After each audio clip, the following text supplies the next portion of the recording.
Ladies and gentlemen, welcome to episode 20 of the drayage junkies. Can't talk today, got semi-casual on the brain, but we got a rip-roaring show set up for you today. Got some good news talking about the Charleston port expansions, and two of our favorite insurance ladies, a part of Truck U, that is on truckingnewshub.com. So be sure to stay tuned, share this out to everybody, let them know that the junkies are live, and we will see you in a second. Right.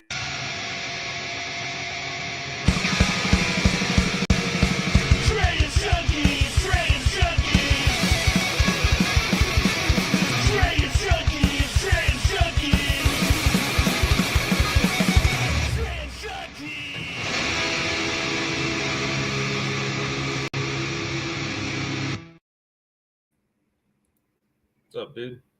What's happening, man? I'm trying to get it together over here. Right. Can't talk. Can't click the right videos. You know what? It's episode 20, Lo. From That's our right, original conversation. I read the title. That is an exciting freaking feat right there. I don't know what the statistics are on shows making it that long, but we did it. Yeah, the milestone, episode 20. That's right. Well, how's your week going so far, man? Everything good?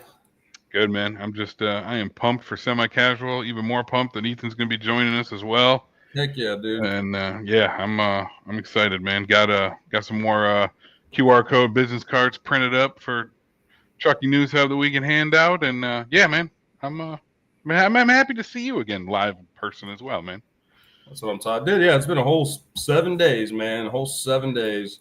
But yeah, dude, I'm pumped for semi-casual. It's truck show week. I just hope this freaking weather cools down. It's a sweltering 96 degrees outside right now, and it's just never fun walking around on asphalt when it's 100 degrees out, dude. I'm telling you. But yeah, man, really looking forward to it. Hold on, I'm reposting this. Yeah, Truck U. If I can find every page. All right. I'm just going to share it. Excuse me.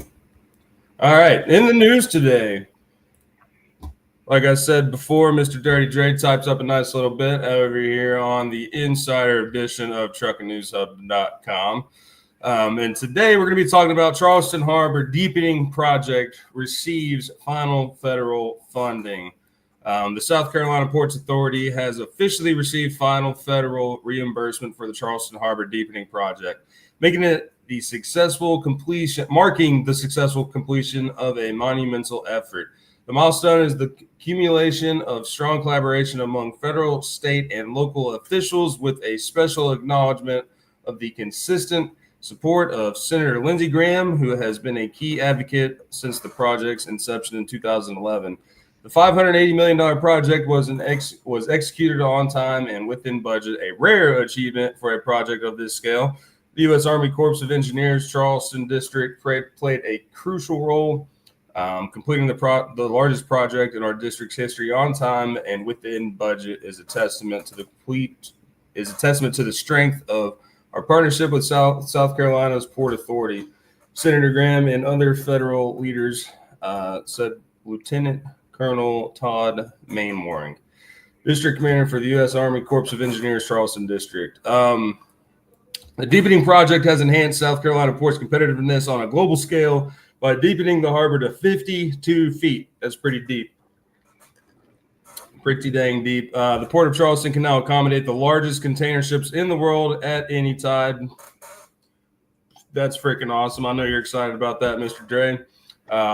This capability is vital for modern shipping as it removes tidal restrictions, improves operational efficiency, and allows for faster turn times for vessels. This increased capacity and efficiency are expected to attract new shipping services and significant business investment to the region, boosting South Carolina's economy.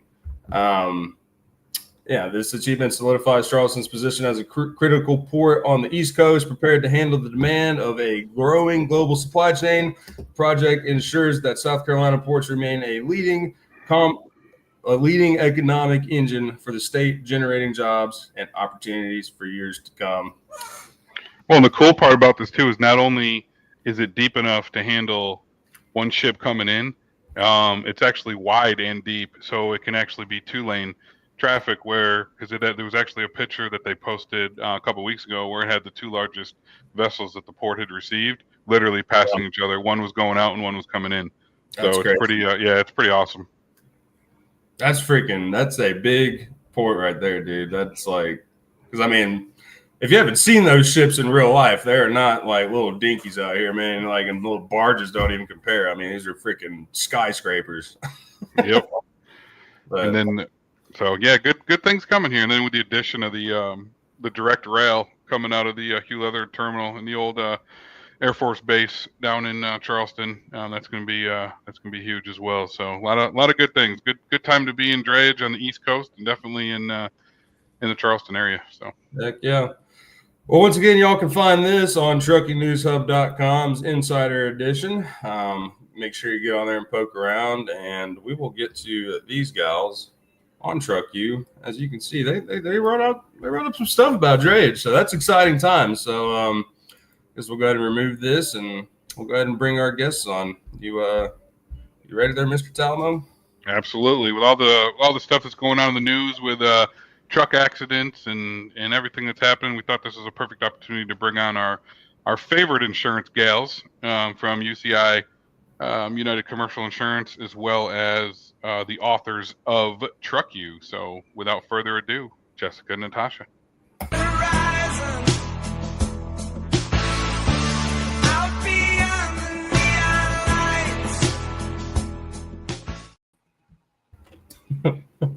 Good afternoon, ladies. Good afternoon. Good afternoon. We're here. Yeah, congrats on your 20th show. Heck yeah. How y'all doing? It's good to have you on here. I'm good. I'm great. Thank you. How are you? Doing wonderful. Jessica, don't be freaking out over there, all right? You've been on live time shows in front of millions of people. I mean, come on. It still doesn't change it. It doesn't change it. It's hot here in Texas. Heck yeah, it is. It's hot everywhere. I think it's even hot in Alaska right now. Probably. I wouldn't doubt that. Well, ladies, it's good to have y'all on. So we'll go ahead and get this started. So I guess just go ahead and give us a little intro on yourselves, and we'll dig into what y'all got going on there at Truck U. You go first, Natasha. Okay. I'm Natasha Ammons. I've been an insurance agent for, I guess, total about 20 years, and I've been at United Commercial Insurance for about 3.5 now, I believe. So I focus primarily on trucking insurance, of course, and then we've recently started the Truck U blog in an effort to kind of get some education out there that, in layman's terms, things you can understand, things that we're chopping it up about it or complaining about it, and then it leads us to investigate it a little bit more. And it seemed like a good time to share it, and we had the opportunity for the Trucking News Hub, which has been really exciting. Go ahead, Jess. Oh, you froze. I thought you froze. I'm Jessica. The Truck U, the U has a few different definitions. University is the biggest one. Like she said, bringing the education in normal terms. A quick read. It's not lengthy. It's not going to take all day. It kind of packs all the information in with a big giant punch in terms that you can understand.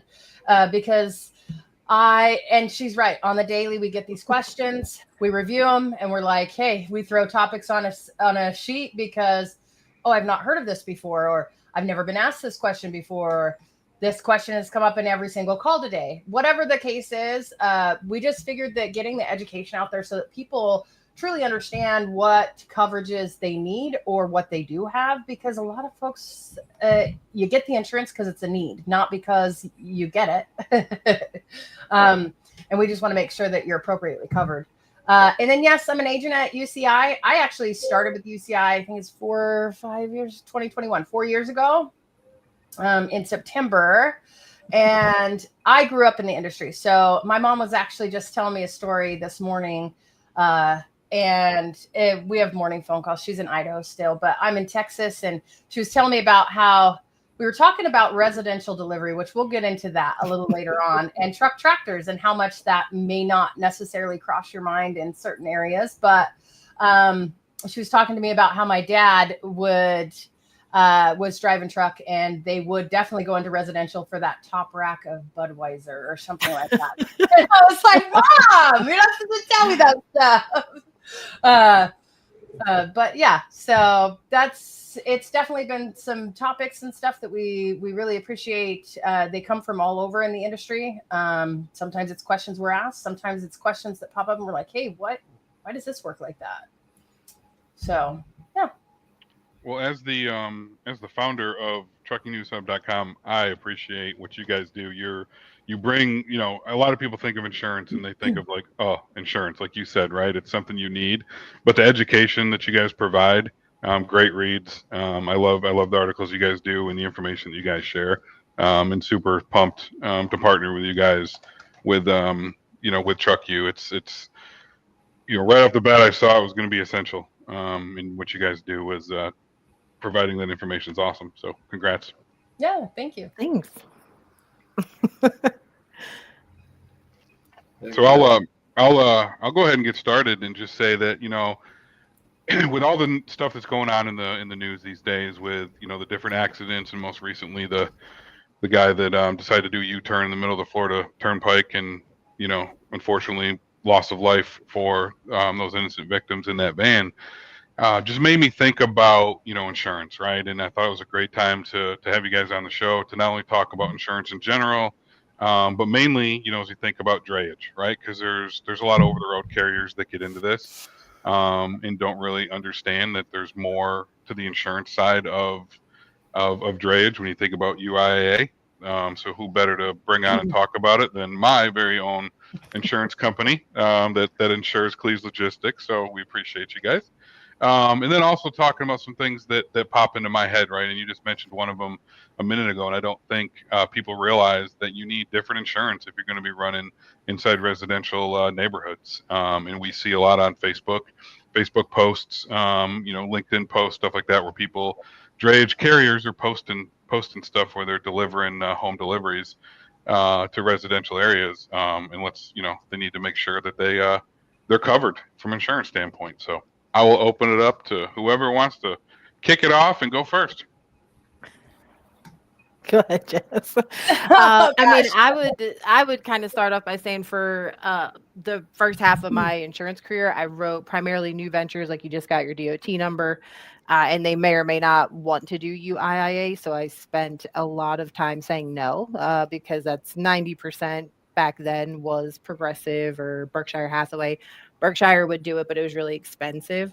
And so you do need a carrier that will do the UIIA endorsement. And some of those big right out of the box carriers that we write a new venture with will not do it.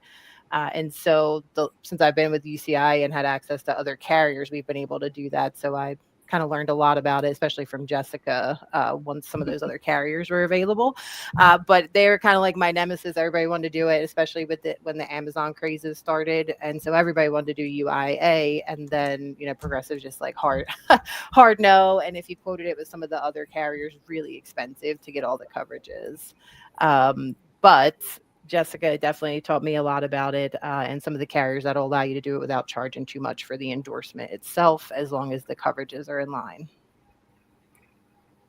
It's crazy how she says what is the it's crazy how she says that I taught her anything. I just want to tell you, it blows me away every time. Sorry, I was blushing a little bit there, Natasha.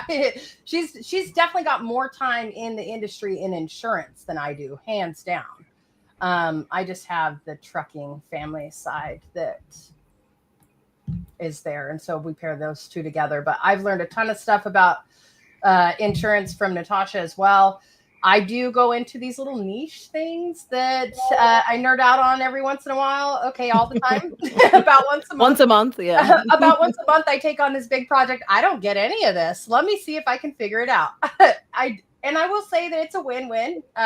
Whether it's the customer that signs with me, or it's just the knowledge that I've gained from it, so that I can help the people in the future. I think 9 out of 10, I fully educate myself till my brain is mush. So there's that. So sometimes at the end of the month when other customers are trying to talk to me, I'm like, what was that again? My brain is so full of all these other facts and things. But yeah, I've just appreciated it. It's the support system too at UCI. I'm going to touch on that because we have an amazing support group. You know, a lot of folks, it is phenomenal. I will say that without them, we fall flat. I can't do it all by myself. I can't even do it all by myself with Natasha's help. I think some of the big projects, July's big project, I mean, our vice president, Jamie, was helping with through and through the entire time because I might have even thought I bit off more than I could chew there, but I swallowed it all down and we made it. We made it to August and it was a win. And then we also have, you know, some of the first faces, or I should say voices that customers hear. And that's where it starts is the accuracy and our folks that are taking the information. We have 3 great people that do that and do the quotes for us and that part of the process. So we're just refining it when it comes to us. We don't stand alone. It's no one-man gig or one lady gig here at UCI. It takes the team. And it's the support staff afterwards. You know, we've got some great customer service reps that I can't do it all by myself. Again, we cannot one person any of it. And so it's the group of all of us together that really make the whole and the success of the team. And so there's the UCI fluff. Sorry. Well, you know, I'm a big fan of UCI, UCI and you guys. But Natasha mentioned the UIIA endorsement. Can you guys dig a little deeper on that for people that don't know exactly what is needed? I mean, I know for me, I just need to give, you know, there's certain things, requirements I have that I have to have. And, you know I can go on there and get an insurance code to send you guys to make sure that you guys have it all correct in the system for me. But can you dig a little deeper dive a little deeper on that? Yeah, it starts with, I'm going to say it starts with one of our first faces that you talk to, Colby, Selena, or Sarah here in the office. They're the ones that are going to gather that information. They're going to grab the you know, that you need UIIA. And they actually, at the core, we have educated them to death, probably half the time, on, hey, you need to ask these questions. Where are they going? What are they doing? And I am going to say this, that we have a new question, no matter what you are driving, that will be asked because it was brought to our attention. And, you know, honestly, I don't know that it ever crossed my mind, Tosh. And I know that when you and we dug real deep on it and because we heard it. Actually, thank you, Steve, for pointing that out, is that there are UIIA carriers out there that are residential delivery. That's not a common question. That's not a commonality or a common question that we would typically ask any carriers when they say that they're hauling from the ports or rail yards, which is the UIIA. So let me back up a little bit and we can define that, right? It's either or, and then how that pairs with drayage is the short hauls and where they're delivering to, right? And so it's just kind of making sure that we know what coverages they need. Our quoters, for lack of better word, they have better titles than that. So please, if you guys are watching, forgive me. Those gals, Selena, yes, those gals and gentlemen definitely that's the starting point, and we try to keep them as knowledgeable as possible so that we're not having to repeatedly go back and ask silly questions that we can grasp at the start. And they definitely do a phenomenal job at that. And so we've added some questions to that artillery list since we got a little birdie over here, Steve, that dropped a bomb on us. I was like, wait a second. I wonder if I called all of my book of business with this certain carrier, how many would say are doing residential delivery, and I would panic and my head would explode. And it's not, I mean, we don't do them obviously at Cleve's, but we see them come across to quote all the time. And I think it's a combination of people that are moving here, right? maybe they're moving a relative or something from overseas and they packed it full of their belongings, and that's what has to get delivered to the house. Vice versa, it could be that they're moving out and moving across overseas, so they packed it up in a container to move out. But I think other parts of it too is people have, there's a lot of people that are starting to do home business, right? And they're moving a lot of their businesses and stuff in home, and they need to ship stuff out, and they're using containers and stuff like that. So I think a lot of carriers, I don't think know that you have to have special requirements to go inside a neighborhood from your insurance standpoint in case something happens. And we see it all the time. We see it on Facebook and LinkedIn and Instagram, different social media where carriers are, either the drivers are doing it, or the carrier, the company themselves are posting stuff, promoting themselves as being able to do, residential home deliveries. And we don't always know if they have the right coverage to do it. And they may not know that there's a requirement for it. So I think it's important to talk about. And so, I mean, I'll go back and answer that. So the UIIA is going to be an endorsement that's done to the policy. And so we'd have certain coverages to match what you need to get into the port and get signed up for everything. And then it does have specific verbiage in there in the description of operations. And once we've got all that on the policy, we would then either the underwriters at the insurance company or your agent would upload that electronically, kind of similar to a filing. It's not a filing, of course, but you can't send it. You can't just email it to them. And so that's going to be your, what that stands for is your Uniform Intermodal Interchange and Facilities Access Agreement. I don't have that. I don't have that memorized. But inside of that's going to be all the coverages that you need to have. And so to start off with that, so we'll get a lot of carriers that are new and they want to do that. I personally get a lot of Amazon container hauling. And so we will kind of direct them. You need to go to the UIIA and make a member sign into the portal with a login. And then you also need a SCAT code. And so we'd quote that, based on how much you're going to be hauling those containers. Once it's bound, either we, or if you don't have your SCAT code yet, we're going to have our CSRs, Mike and Kaylee. Once we get those codes, they would request that the underwriter upload that. And I believe Jamie does that as well. If I'm correct, Jessica, am I correct on that? Yeah, Jamie can do Jamie that. Jamie can upload them too. Yeah. It's faster for those are important. Yeah. Important. So one big thing that I've learned is I think you have to pay money when you sign up on the UIA, right? To get everything going. Like if you're serious about it, yes. We have 30 days to upload the certificate before you kind of got to start that process over somewhat. And so that has been kind of frustrating for some people. And I believe you got to spend money for a SCAT code as well. So once you have the SCAT code, you do your UIA stuff. You're going to it's going to spit out a paper with these ugly codes on it, an insurance agent code and a SCAT code. And that's what we use to upload the UIIA endorsement certificate.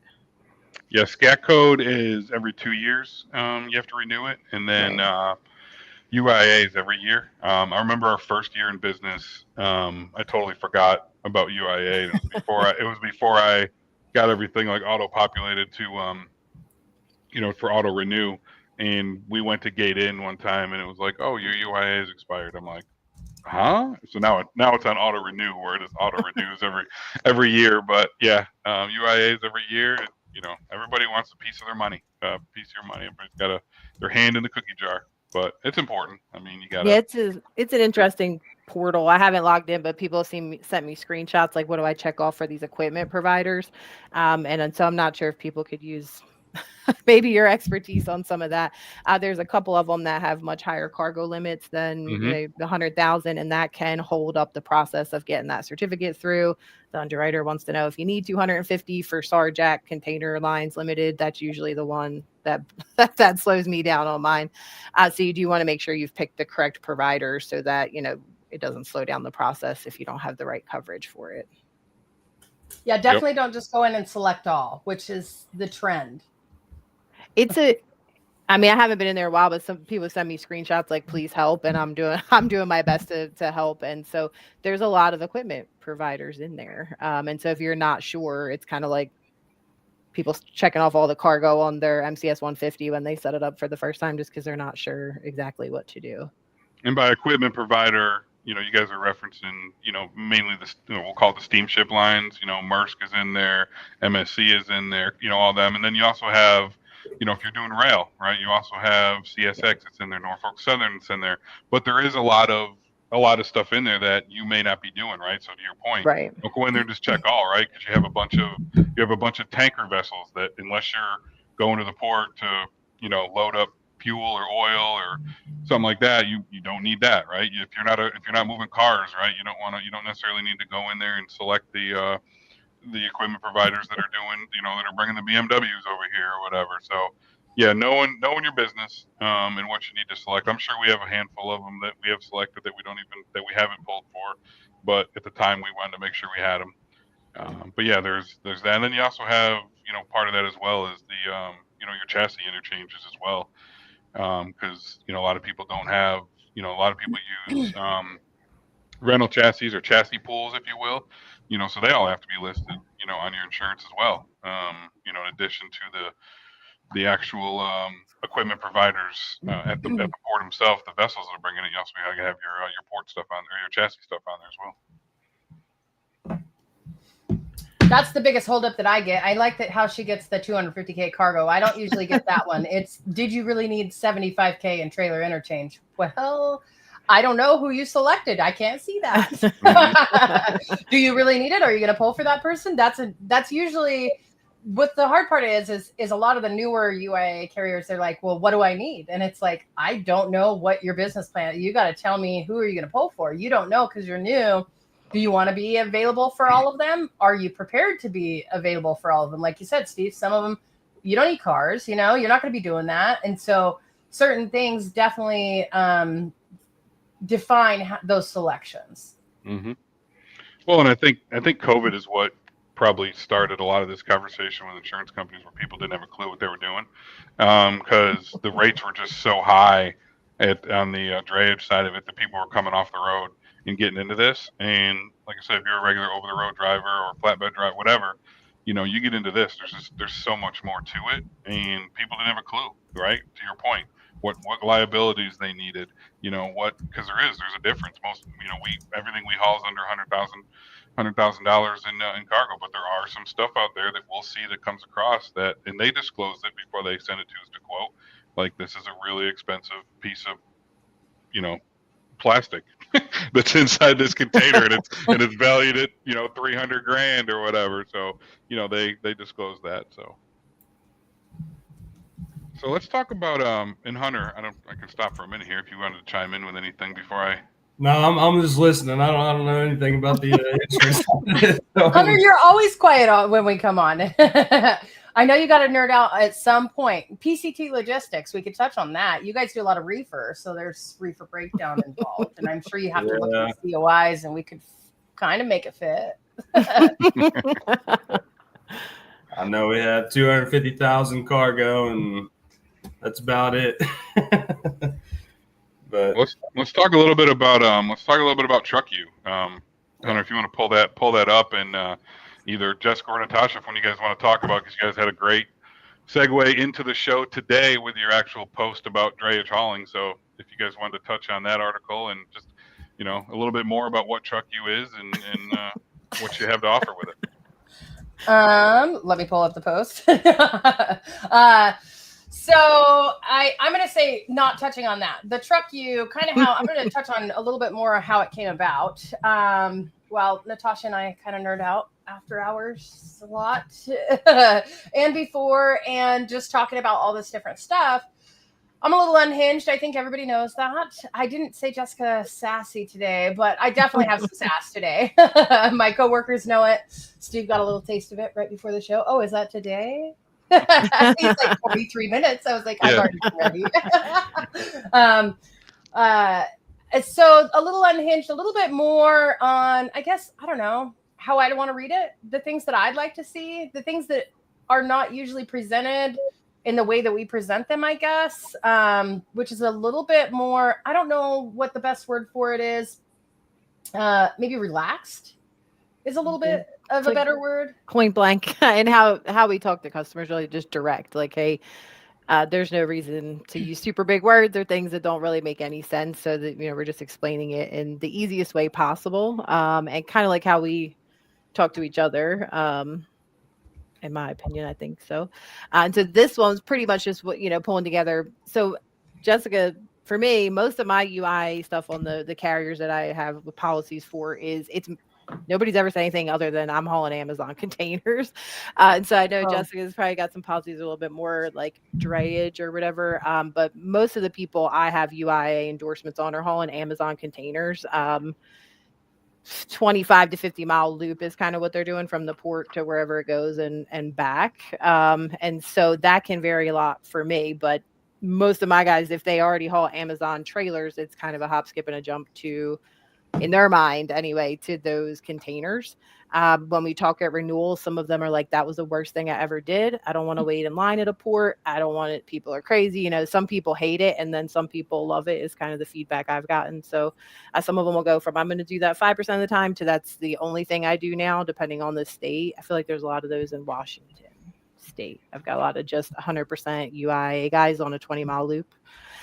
But if they're already doing something like Amazon, you don't really need any extra coverage. You just need that UIIA endorsement because you've already met those requirements. And so this article just goes over the basics of the coverage. And then we probably threw in, our minds are just blown by the residential exposure from the port, the possibility of that. And so I did look into that a little bit. I mean, 2.8 million people move here from overseas every year. And so it's not really hard to think that there's a good amount of containers on some of those ships that are full of their house and their stuff that needs to get dropped off in their driveway, of course. So that was pretty Question for you, interesting Tosh. to me. Would we not classify that similar to a household goods mover? I'll just let that blow your mind for a minute. And then I'll touch on how Amazon is typically from the rail yard. I've noticed there are some from ports, but most it's rail yard. It's rail yard, which is still the UIIA, still the same requirements. Yeah. Obviously doing something different. It's not coming off the water. It's coming off the train. A lot of that originated from the water onto the train, so right, which is guys that are drayage. That's like I never asked the port because they don't have to have a TWIC card to do the rail yard. They just have to have the TWIC card for the actual port. Well, I guess they're both called a port. The inland ports. Yeah, the inland ports, which is what they call them. You do not need a TWIC card for. You just scan your driver's license. But the actual port terminals, the ocean ports, I guess you could call them, those are the ones you do need a TWIC card. Correct. And so it seems to me, and correct me if I'm wrong, especially Steve, because you would probably know better than I do. Lots of the guys that are taking it, hey, these containers just need to get off the ship and out of this port, so it's not a TWIC card required to haul it. And it's kind of just pulling it from out of the port to a warehouse or terminal where it's picked up by another carrier. Oftentimes, that's what I've heard. They're not actually going into the ocean port; they're going just to the drop yard. So I see a lot of that. I also have guys that are going straight into the ocean port, like Cleve's Logistics. I have others, but I just won't name those. But since you already introduced it, Steve, I'll go ahead and throw your name out there. Some of them are really short terminal runs. I'm going to say that I, too, have had the experience of, hey, I'm going to do this Amazon rail yard thing and get the UIA and all that. And I have a couple lady truckers out there that are 5 foot, almost nothing. And they're like, I can't do this. I'm too small. That's a lot of work. It's a lot of waiting. And so I think that it's probably more profitable if they're all in or all out, just from my perspective and not being in the truck. And I don't have anybody in my family that does UIA that goes to the ports specifically. They might haul some empty containers, to get them from point A to point B, but nothing big in the actual UIA sector.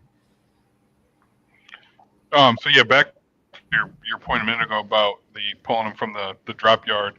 You're and our friends Lindell and Roxanne with Paperboy, they do a lot of pulling out of the port and bringing over to the rail yard for them then to get put on a train to then taken up to one of these inland ports. And a lot of times for the customer, it's a little bit cheaper for them to pay. Like, perfect example, we added Jacob to our fleet, and he pulls out of the inland port and then goes up to the Tennessee area and delivers up there. It's cheaper for the customer to deliver it from Tennessee to the inland port, throw it on a train, get it down to the port if it's an export, or vice versa if it's an import, than it is to pay a trucker all the way from the port of Charleston up there. So it saves them a little bit of money. There's a little bit more time involved because they have to plan for that extra time to to be able to go on the train. But it saves them money to be able to do that. And yeah, it you know, there's so many pieces to it. Either if you're coming out of the ocean port, going directly to the customer, coming out of the ocean port, going to a rail yard, coming out of an ocean port, going to a warehouse to then be transloaded into a dry van or a flatbed or something, going to its final mile. There's so much to it. But if you're in that ocean port, you 100% got to have your toy card to get it out. And something you mentioned a little bit ago when we were talking about residential as well. You know, I think there's you were doing the statistics on how many people, you know, move here or move from here. And, you know, if you're a typical, you know, moving company, chances are you're going to take that moving truck with your team to the house, pack it up, bring it to the warehouse. And at that point, the containers come into the warehouse and it's loading from their warehouse if it's Worldwide or Alliance or Alien. I forgot some of the moving companies. But typically they're picking the stuff up in their vehicles, in their trucks from the house, taking it to their warehouse, and then the containers are loading from there to go overseas. So you don't get into that residential piece. But there are some people that want to do it on their own, right? They want to pack it themselves. They bring all their family over and load up the container, unload the container. Those are the people that are requesting more of that residential than necessarily the actual moving companies themselves that are doing it. So what are your thoughts on that, Natasha? I know I put you on the spot, but I'll let you chew on it for a minute. What are your thoughts on the fact that it's household goods in the container? And we have not pre-discussed this, so there's the disclaimer. This could be bad. Yeah, it's interesting. And we haven't fact-checked any of it, so this is just top-of-the-head knowledge. When they're hauling household goods in a container and delivering residential, do you think they need those same household good requirements? Because household goods movers are required to have cargo on file with the FMCSA is a big thing. And there are a lot of carriers that won't cover them. Like their insurers are specific. And you can't just do that with just any insurance. So, I mean, to me, it's not household goods moving. Even if it's in a container? You pick up a container full of loaded stuff and you drop it off. I feel like you're just for hire moving those things. Whereas I think of household goods people as doing some part of the loading and unloading. Gotcha. Right? I mean, that's how I think of it. Not a fan of writing household goods. I don't write household. I don't actually write household good movers either, and so that's why I was thinking the same as you, Tosh and Selena. Selena's got compliance background there. Yeah, yes. Selena is one of our, for lack of better title, she's one of our quoters and she does have compliance background. This is part of our team that is the rock, because she knows exactly where all of those can and cannot be quoted.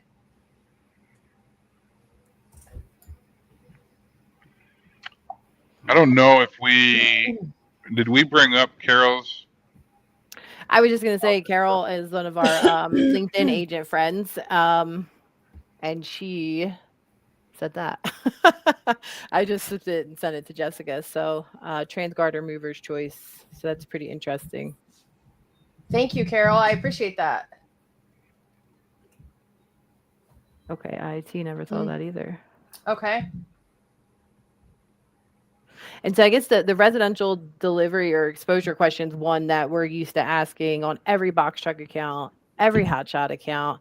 But it's not one where you're like, hey, you driving your truck tractor in my neighborhood? I mean, I have a guy that lives on the street, drives a truck, but he only brings it home. He's not dropping stuff off here. And so it's really interesting. But like when I said to Jessica, when I moved from Jersey to North Carolina, Old Dominion dropped me off a trailer. I mean, it wasn't a container, it was a trailer. I mean, I guess wasn't thinking about it, but they dropped me off a trailer. I loaded it. They put a little block up in it. Somebody else loaded some more. And then they dropped it off at my house in my driveway 2 weeks later. I know it's not, containers, of course, but I didn't really think about it until you brought it up. I'm like, yeah, the truck tractor brought that trailer, right to my driveway in the middle of the mountains, and he didn't have any problem. Mm-hmm. So that's pretty interesting information from Carol, because one of those carriers, with the people you see, I'm like, I don't know. And so it's just not a question that we would typically ask on a truck tractor account. Dump dump ops, yes, but still not a truck tractor account typically. And so I think it might be one of those better to ask for forgiveness than permission. Is that the same? No. I'm not saying it's better to do that. I'm saying if you don't know if your truck tractor policy covers residential exposure, that's basically how you're operating. Like if something happens, you're going to be saying, oh crap, I didn't know. And maybe because you legitimately didn't know, but that would be the type of situation we're in. So it's a lot easier there's a lot more liability exposure on the line, delivering things in residential neighborhoods, regardless of the type of truck you're in. So is that what class? I mean, like, so if my house is off the street, is that considered residential compared to a neighborhood? Yes. Yeah, it's all residential. It's still someone's home. It's still someone's residence. What if I have a business operating out of that house? It's still residential, Unless it's zoned commercial. That's like correct. you could have a house that's zoned commercial and you're probably in the clear, but it has to be actual zoned commercial. Yeah, that's correct. And I actually had someone really argue the point, and he's like, well, I'm not going on their property. I'm just delivering it to their mailbox. I said, are you still going to the residential? Yeah. Okay, you're still delivering residential then. And So he was not happy about it. So isn't that technically, isn't that technically illegal? Because nobody's supposed to touch the mailbox except for the United States Postal Service. I mean, it was final mile. They delivered it at either in the mailbox, which I mean, Amazon delivers to my mailbox depending on how big the package is. It'll go in the mailbox sometimes. Does it come out of the Amazon truck that they put it in there, or is it when USPS actually delivers an Amazon package? You're so funny because I don't have Amazon trucks come to. I live in the middle of nowhere, and I know it's Texas, and it sounds like you'd think that we have Amazon delivery trucks. Not where I live. I either get. I have to agree with Keith here. I love that. Thank you. Sorry, I paused to read that. Thank you, Keith. We appreciate that. So for me, it actually comes either on UPS, which we adore our UPS guy, or FedEx, and that's a whole nother story. Or it comes by USPS. We don't actually there's no Amazon truck that delivers to my house. So it depends really where you live. It comes via Amazon delivery, but still the final mile deliverer, it does shift. Natasha, does yours actually come on an Amazon truck? Because I know you live out in the middle of the mountains too. Or does it? No, it comes USPS, everything pretty much. Every once in a while, I get some DHL maybe in that little yellow van. Yeah, we don't have those guys here. Well, I know here in Tennessee they have like this thing. I forget, it's like Amazon Flex or something like that. But like it's kind of like an Uber driver. So like I've done it before. Like I just take my Jeep, load up all these packages, and I'll just go around and do my little delivery run. So my daughter does that Amazon Flex as well. Yeah, so it's you get like 5 or 6 packs. It's not a ton. You only get however many in the load depending. I have like 50 stops. Oh, really? 6 hours out there, yeah. Oh, wow. I was running freight all the time. I'm just so far away. We can't Uber Eats. We can't Amazon Flex. We can't DoorDash or whatever, whoever brings your groceries. Instacart. None of that stuff works out here. I'm about 30 minutes from a store, like the store besides Dollar General. Yeah, me too. Not to get off subject and turn it into Amazon, but I do have to share. So my business partner Clint lives on an 11-acre farm, and he woke up at 4:00 in the morning, Monday, I think it was, he told me, to a car, lights on, in his front yard, like literally just a couple feet away from his front door at 4 a.m. in the morning. He jumped out of bed, and then he's like, his wife's like, hold on. I overnighted a lunchbox, and it was literally the UPS Flex driver that pulled on his front lawn to drive to his front door to drop off a lunchbox that his wife overnighted. But back to the residential. So, Hunter, I think of residential as anywhere where you got tighter streets, more cars parked, driveways, mailboxes, things like that. So, like there's only 6 houses on my street, but it's still, it's still a residential area. Well, I have Yeah. one of those that I'm doing right now. We're delivering like 30 cases of some, like, I don't know, someone's buying 30 cases of wine, but one of the things that Nice. popped up was HOA approval. You gotta get approved by Right. the HOA to even get in there, that's a whole nother thing to deal with.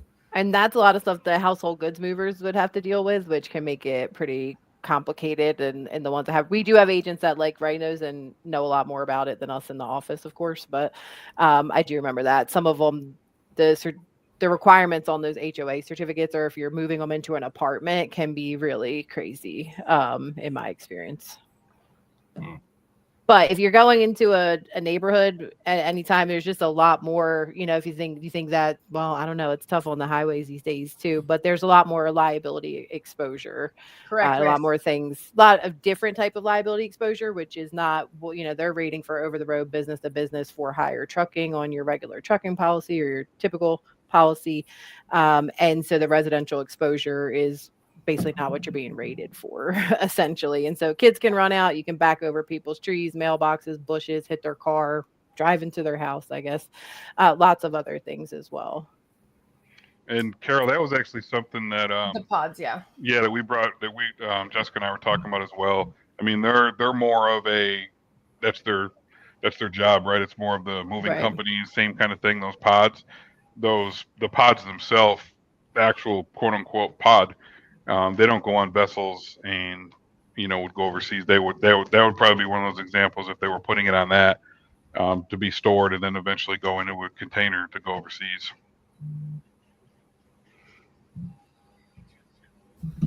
If you, I will show a shameless plug out there that if you do not, if you want to read Truck U every morning in your email, you can go ahead and subscribe at truckingnewshub.com and subscribe your email. You will get the email every morning dropped in your inbox around between 10 and 10:08 in the morning. And usually Truck U is one of the first or second articles that are on there that you can read all about your insurance. Yeah, we try to touch on different things. I know that we've chatted with a couple folks that would like to be, and I'm going to kind of shift to Truck U. Do another shameless plug. Yeah, I will. Couple folks would like to do some guest writing. We would love that. I mean, it's just really a place to express stuff about insurance and how it's relatable and maybe get some information out there that's not out there yet. And we do have a couple folks interested in that. Still figuring out how that's going to work between me and Tosh and how we edit that, and still kind of there's going to be some sending back and forth, as it looks like. But hey, it's a simple process actually. Just hit up IT Brian. You can give them a login to their site, to your site. Just tell them not to publish it, and then they can save it. You can go in and edit it the way you want to edit, and then you guys publish it. So it's actually very simple. Nice. Well, it's like with all people in transportation, everybody's doing a lot of things, so it's like it'd be really awesome to be a guest blog post. I don't even know what you call it, and then people are really really busy. So but yeah, we write about a lot of different stuff, and it's really just kind of whatever. Sometimes like, hey, what am I thinking of right now, or what did we talk about? One thing that I wanted to bring up is, which is really interesting to me, I don't know how much time we have, is hotshot UIIA hauling. I absolutely blows my mind. And so I do have I've had customers that were going to the port, picking them up. We kind of struggled a little bit because they didn't qualify for a carrier who would do the endorsement. They were essentially taking them to households, picking them up, dropping them off from households once I started thinking about it on the, the Connex trailers with the roll off. And so that's also pretty interesting to me because I'm in North Carolina, Steve. I see a lot of them, and when I go to South Carolina, a lot of hotshots pulling containers. They're little baby containers, but they're containers all the same. Mm-hmm. And so that's kind of interesting to me. I don't know if you have anything to add. Yeah, I mean, a lot of those, and those are mainly what you're seeing, like pulled with a dually truck or a 2500 or something on a trailer. Typically, those aren't done with a flatbed. They're not typically done with a semi. And it is, sometimes they're lighter weight. Sometimes a lot of hotshot stuff is moving moving empty containers around. Okay. So you'll get containers that'll get taken out of the port that then that particular vessel will put it out of service. And their value is done with it. They're ready to send it to the auction block. And that'll go to an offsite drop yard somewhere where then once it goes to the auction block and it gets sold, sometimes you'll see those hotshot guys go pick those up to bring it to the customer that purchased it. Because a lot of times their trailers are equipped more for, they're usually flatbeds. Some of them have tilts on them, so they're a lot easier to drop directly on the ground or pick up from the ground if they're moving them around. But you'll see a lot of those, around. Okay. You'll see things posted on some of the load boards and stuff too that are about that. So it's a little bit different than the traditional container that would go, 20-foot, 40-foot loaded one that's going to you see on a semi truck with a chassis. Those hotshot ones are a little bit different design based on what's in there. And some of them could be shipper owned containers. So you have your containers that the steamship lines own, but you also have ones that the actual shipper themselves own that container. So once it gets here and it gets unloaded, it doesn't get returned back to the port. That shipper may have an area or a yard store where they want that thing dropped off, and then a month later they may have it reloaded again, and those hotshot people will go pick up that empty container, drop it off at the customer to be loaded. Interesting. It's always funny to me when a hotshot account calls and says they want a UIIA endorsement. And so I've gotten used to it though, but the first couple times I'm like, is this real? But they're doing it. Then I saw some on 85 going down to Spartanburg and I'm like, oh, and I have seen some truck tractors pulling those little baby ones. They look funny, but I see a lot of them out my way here in Union. Yeah, you can look if you actually check out, like you can go to the port cams on Trucking News Hub, and you can see every now and then there'll be those dually trucks with those sitting in line waiting to get to the kiosk. So something I'm going to touch on there is with the hotshot trucks, and Natasha didn't grab this yet, and I was tried to let her grab it, but oftentimes the biggest thing is on the hotshot trucks, we will see that there is not a CDL required. You're right, there's not. But if you have the weight on the trailer and the truck combo, it is required. And sometimes those are the hardest FMCSA score mistakes to wait out, so to speak. Because if you get pulled in and you're weighing over, you definitely will come across. Oh yeah, there we go. There's one right there. I'm surprised that it's even tough enough to pull that. That's what blows my mind. So chances are those right there are empty. So yeah, you got two 20-footers on there. Chances are those are empty coming in right there. Actually, they actually have to be empty because there's only 2 lanes in that particular gate right there that can actually come in loaded, which is the one lane right there with the white truck with the red container is. That lane and the one to the right of it are the only 2 that actually have scales that can actually weigh in an import or an export container that's coming in. All those other lanes are just for empty containers. Yeah, the CDL definitely just, I guess, if there's anything I can put out there is watch your CDL requirements. And just because it's a hotshot truck doesn't mean that you can pull whatever you can hook to it. Well, and what's scary about that is, I mean, you're talking, a difference between, it's like a Newark. You're talking a difference between a full tank of gas and a half a tank of gas that could put you over the 26,000 pounds. So, I mean, you get 26,000 pounds and above, you need to have, a CDL to be able to pull that. And, you could have, say, weighed out at a terminal and you were under that a little bit and you stopped and filled up those tanks and now all of a sudden you're over. So that could be kind of scary when you really need to know what those weights are.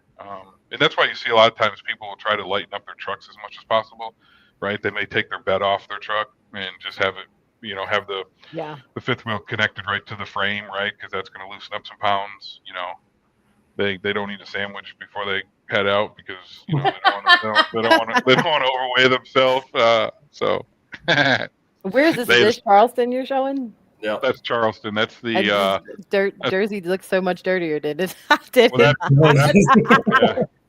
So that's the Did back. you do drayage in Jersey too? Or when we you lived don't. up north? Gotcha. Mm-mm. No, they just have the cams from all over Houston, Yeah. LA, Newark. Shit's going on in LA. I don't think you see too many hot shots out here in LA. The smog. Well, you think those newer trucks would have better fitting for all of their crazy standards than the semi trucks? Oh yeah. I don't know. They're so backwards out there in California. It's crazy. They made it that way. Yeah. That's how they want it. They love it. So Hunter, we did the most of the talking here. What do you have for us? Maybe questions? No, I mean, I really have never thought about the insurance that comes with the drayage, you know, like I've just always ran it. But no, I mean, if Jess and Natasha are spitballing on it, I definitely don't have anything to add on it. So, I don't know. I mean, but this is one of those shows, like, I'm just like sponging it up. Like, I'm definitely going to do some reading on this now because, I mean, I know I've definitely worked with some folks that I'm sure they had no idea about any of this. And, yeah. Well, and not to be funny, but I mean, as a broker, and a lot of brokers don't understand, right? And they don't think to ask the question when they send out that post for a rate quote that says residential delivery, that they're asking the carrier, you know, do you have the insurance to cover this, right? You know, I mean, there's different, just like being tanker endorsed or being, you know, hazmat endorsed or whatever. I mean, there's endorsements for everything you do out there, and either may not be, you know, legally by law, they might be able to pull that residential container, right? Because it's just a container. But as soon as they enter into that neighborhood, the insurance requirement becomes a whole lot different. So I thought just with those posts that I've been seeing online, and then just with the accidents that we've seen here recently, I thought it was definitely a great opportunity to, I'll say it again, our favorite insurance gals to come on and educate us on in the drayage world as to what we needed to make sure that we stayed safe and legal. That's right. But, I appreciate the broker thoughts there on that side, Hunter. Really, I do. Because I never thought about it. We don't, right? We don't know where. We just send certificates, right? We are just told, Right. send a certificate. We send the certificate. Sometimes we're like, what the heck is happening? yeah, and like now working on the carrier side, I don't have to deal with any of that. Like I tried to touch it before, and my CFO is like, "No, you're not dealing with any of that."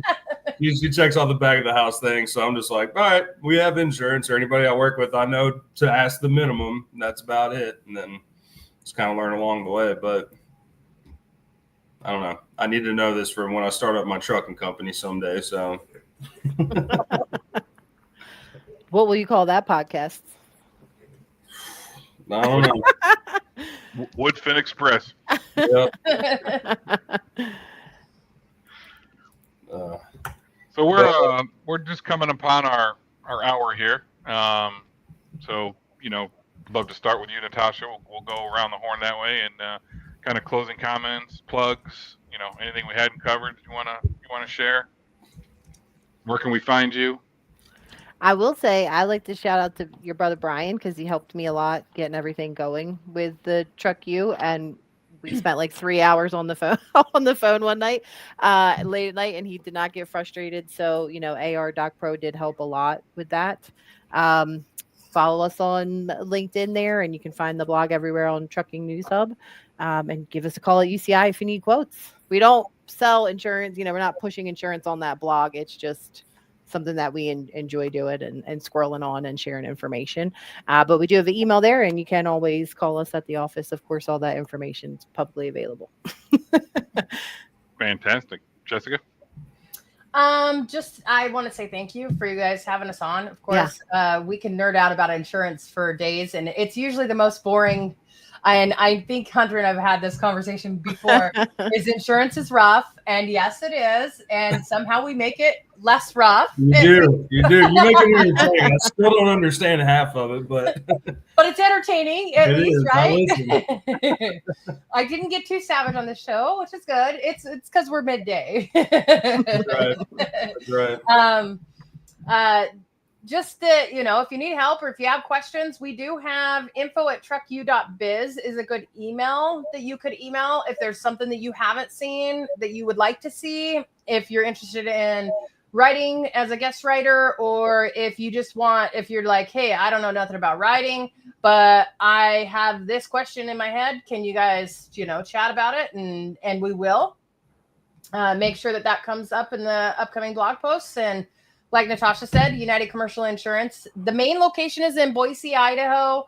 I'm work from home, Texas. Work from my office, Texas. Natasha's work from her office, North Carolina. We've got an agent in Florida, and now I'm going to really slaughter things. We've got some other folks out here in Texas, so potential, hopefully. No, I'm just kidding. I was like, where's my UCI secondary location? We're in every time zone. We are in every time zone, and we're service licensed.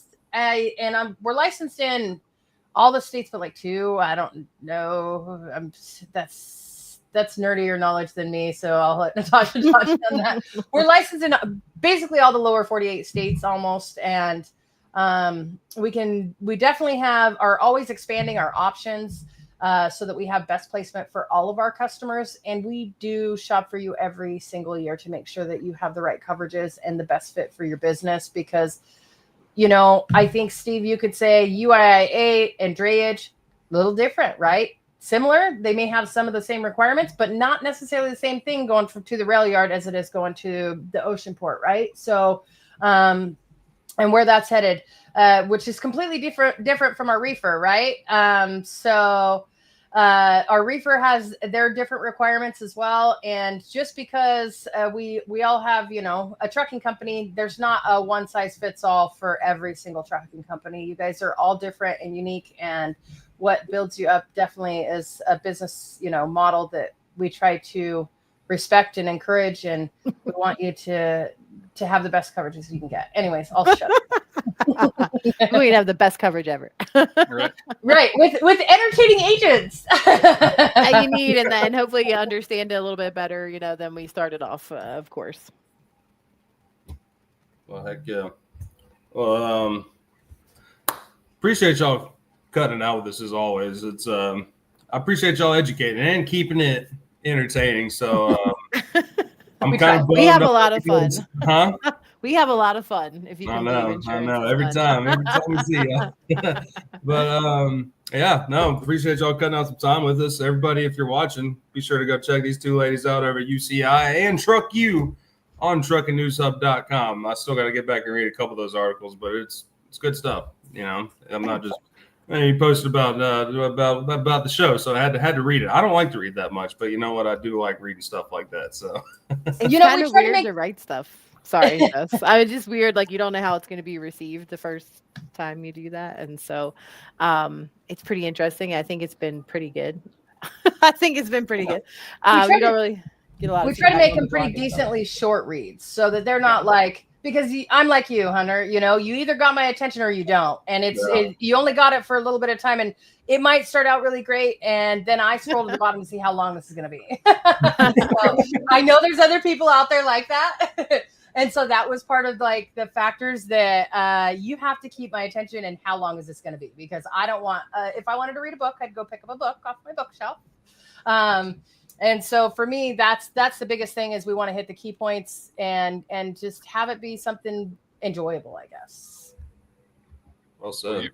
And you have definitely been successful at that, because for me to read, number one, number two, for me to read about insurance, that says a lot. That I sit down and read your stuff. So you guys have done a great job. That's awesome. Yeah, the entertainment agents, right? And just a reminder that regardless if you're hauling UIIA, you're hauling containers, you're hauling in residential, legally or not legally, you're hauling dry van, you're hiring flatbed, whatever the case may be, you you definitely want to make sure you have the right factoring company to factor those loads so that you can get paid within 24 hours. So don't forget to check out our friend Clint Weston and his team at SureLineCapital.com. They treat you like family, and not the bad family, the good family that invites you over to dinner, that sends you home with a care package of meals. So Clint and his team are awesome. I switched to them. I met actually Rob and Hunter at the lounge introduced me to Clint about a little over a year ago when we switched, and it's been the best experience. When you think about, there's a lot of things, right? Insurance. I found an insurance company that treats me like family and that actually makes it entertaining. And it's the same way with Clint and his team, right? He treats you like family over there, and he keeps it real. And so if you're looking for that home feeling, that family feeling, head up Clint Weston and his team at SureLineCapital.com. Hunter, take it away. Boom. We don't have a guest for next week yet, but we do have some this weekend. So if you're going to that show, come find me. But that's all I got, ladies. Do you have anything before we shut this thing down? Yeah, I will just say that next week's show will be a semi-casual recap.